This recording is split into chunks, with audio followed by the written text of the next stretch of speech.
انا في ليبيا وبوفر كل 3 شهور 10,000 جنيه مصري.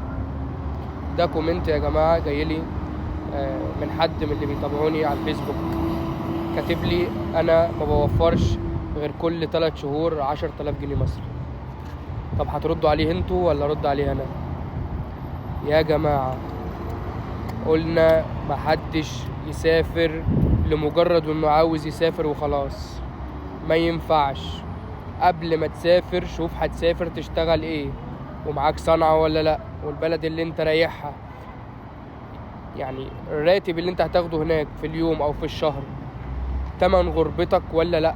مش مجرد ان انا عاوز اسافر وخلاص. عشان بس تفهم، قبل ما تسافر ليبيا الدينار حاليا ب65 قرش في الوقت اللي انا بكلمك فيه، تمام؟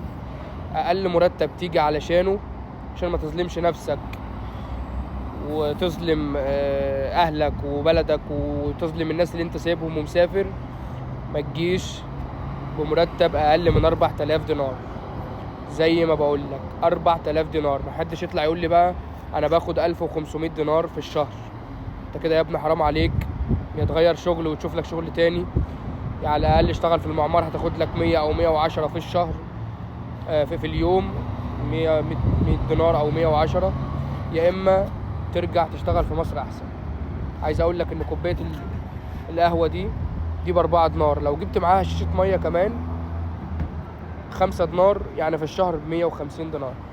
انا ما كلمتكش في حاجه، ما كلمتكش في اكل وشرب وسكن، ما كلمتكش في مصاريف شخصيه، ما كلمتكش في حلاقه، ما كلمتكش في ان انت تبعت فلوس لاهلك، ما كلمتكش ان انت تحوش، ما كلمتكش في اي حاجه. انا بكلمك في كوبايه قهوه وشيشه ميه ب5 دينار.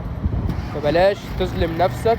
وقبل ما تسافر اي مكان او اي دولة شوف الراتب بتاعك يستاهل ان انت تتغرب عشانه ولا لا. ناس بتبعت لي والله مرتبات، يعني انا مرضاش اصلا اشتغل بمصر فيها. انا قاعد في مصر ووسط اهلي ووسط بيتي ومرضاش ان انا اشتغل بيها. اللي بيقول لي انا بوفر 7000 جنيه، واللي بوفر انا بوفر 8000 جنيه، بتعمل بيهم ايه؟ يعني خليك انت بتوفرهم بتعمل بيهم ايه، او بيعملوا لك ايه في مصر؟ ما يجوش مصاريف بيتك في الشهر حتى في مصر، يعني ما يكفوش. لو انت مثلا عندك لو انت متجوز وعندك بنت، او متجوز وما عندكش حتى اولاد، ما يكفوش مصاريف بيتك. ففكر 1000 مرة قبل ما تسافر، وشوف هتسافر تشتغل ايه وبكام.